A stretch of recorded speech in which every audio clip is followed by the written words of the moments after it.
1 week left before the trade deadline. 1 week left. I'll throw this question out to Laker fans. I might already have the answer to it. 1 week from today, I think the trade deadline will end noon next Thursday, so February 6th. So let's say we're at Thursday, February 6th, and we're at noon. Do you have faith Rob Pelinka has improved the roster or no? Do you have faith that Rob Pelinka made a move or he did not make a move? I'll throw that question out. And I think I have a pretty good vibe of what people are going to say, and I'm probably going to be on the other side. And I'm going to be on the other side because I think there's too much pressure for him not to make a move. I think he makes a move. But let me play out both scenarios, okay? Number one, play out two different scenarios for everybody. Number one, he makes a deal and he gets a big. Number two, he doesn't make a deal and he holds on to the picks. Which one is more likely to happen? Makes a deal, doesn't make a deal, and he still has those picks. Well, let's play out the first one and we'll play out the second. We'll just kind of play out both scenarios here, and then I'll look at some of the comments. If he makes a deal, all of a sudden, the pressure is off Rob Pelinka, at least for the moment, right? Then you're going to look to see and say, okay, did that move work? Did it not work? But that's something we're going to analyze down the road. We're probably going to analyze it by the time we get to the summer. Let's say he makes a deal. Okay, that means then he had made a deal earlier, probably 35 days before the trade deadline, and he addressed a need that the Lakers had in a player like Dorian Finney-Smith on paper, right? And now it's going to be up for DFS to live up to what his shooting percentage was from the three-point line when he was with the Brooklyn Nets. If you're labeled as a 3-and-D guy, well, you better be playing defense and hitting your threes because that's why the Lakers traded for you. But if he makes another deal before the NBA trade deadline, and let's just say he addressed the big situation. Let's just say doesn't matter. I don't care who the big is. Let's say he got Robert Williams or he got Walker Kessler or he got Jakob Poeltl. Go down the list of whichever big that you want to mention there. He addresses that, and the Lakers have their big. If Pelinka does that, he takes the pressure off himself. If Pelinka does that, he can sit back and say to all these Laker fans too that are going to be critical about Rob Pelinka, he could sit back and say, well, I did exactly what everybody was telling me to do. And I also did what Anthony Davis was asking me to do. I went out there and okay, now it's up to them to go make it happen. Then I think there's going to be less bitching and complaining about Rob Pelinka. There'll be more bitching and complaining about, well, this player didn't come through. How come that didn't happen? Because I think the complaining last year more than anything else was, Rob, you said that you got all these picks that you have and everything else. You're going to go improve the roster. And when the dust settled, it's the same team. Why would we have expected a different result? It's the same exact squad. And then in the summer, it's like, all right, the Lakers are going to do something. Now they have even more picks that they can utilize. Nope, they drafted Dalton Connect. They kept their 2 first-rounders. They didn't do anything. And the season started, and it was the same exact squad for the most part, right? You gave guys like Christian Wood and Cam Reddish. You gave some of these players that probably shouldn't have had a player option. You gave them player options.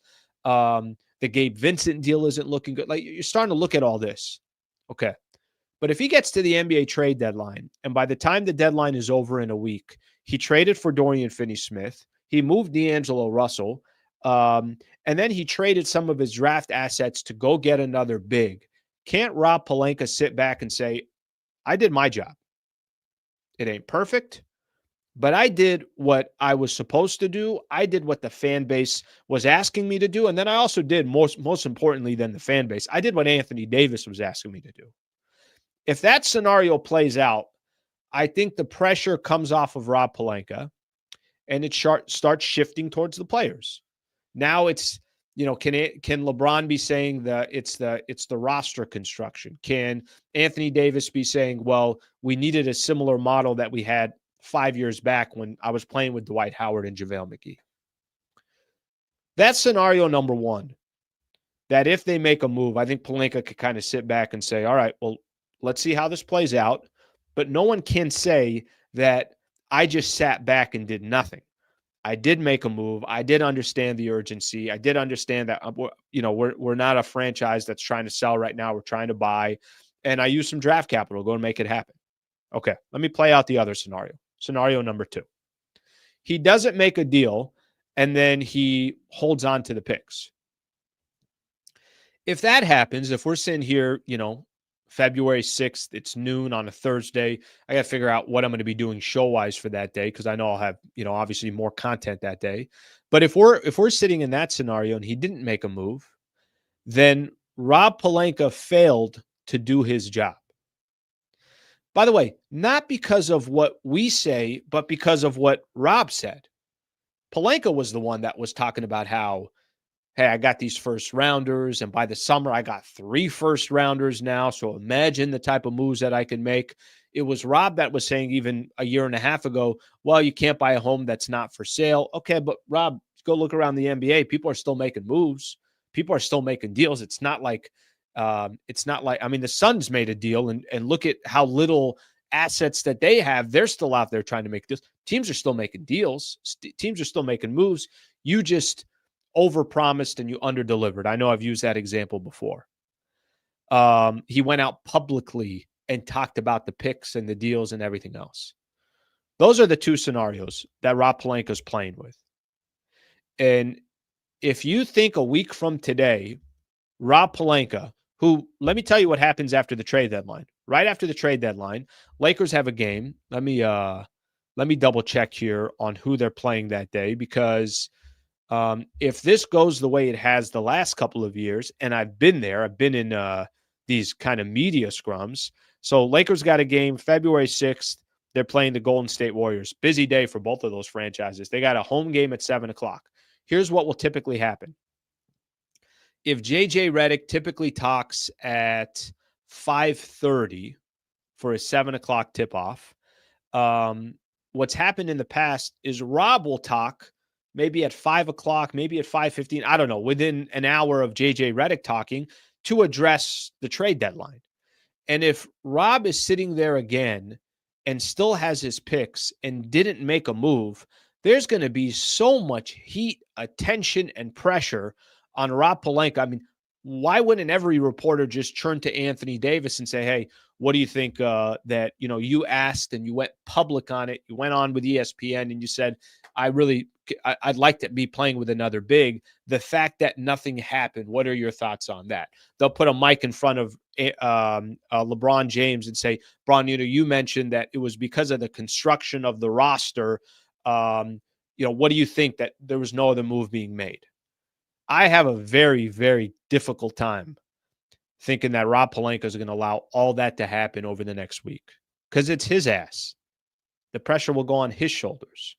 The conversation will only get louder about Rob Pelinka. And again, I'm not encouraging the Lakers to go make a bad move, but what I'm saying is clearly this roster is not good enough to compete. Clearly you have decided, and the franchise has decided, that you're not a team that's looking to sell. You're looking to buy, and you're trying to win right now. I really have a difficult time thinking that the Lakers are not going to make a move. Frankly, if I'm another team out there, I'm trying to make a move with the Lakers. I am, because I know they got valuable assets. I know those first rounders have a lot of value, and I know there's a ton of pressure on Rob Pelinka to make a move. All right, let's take a look at some of these comments. And I, like I said, between the two, as this man sits there, he's got to be saying, where is the pressure going to be? The pressure is going to be on Rob. The pressure is not going to be on, JJ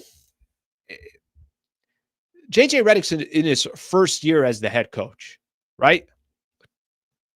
JJ Redick's not going anywhere. Ownership's ownership. They're not going anywhere. They're always going to be the owners of the Los Angeles Lakers, the Buss family. The pressure, you could say, okay, is the pressure on LeBron? LeBron's 40. Is the pressure on Anthony Davis? Okay, yeah, there's pressure on Anthony Davis, but then there's also this this piece of it is, well, what does the roster look like? Is it the right players? Did they complement the right players? AD's dropping. Go look at what AD's doing on a night in, night out basis. Does anybody think Anthony Davis is the problem? I don't. All right, if you enjoyed this clip and you want more, just subscribe to the channel. Monday through Friday, 8 a.m. to 9 a.m. is the Sliwa Show. And then after every Lakers game, post-game show right here.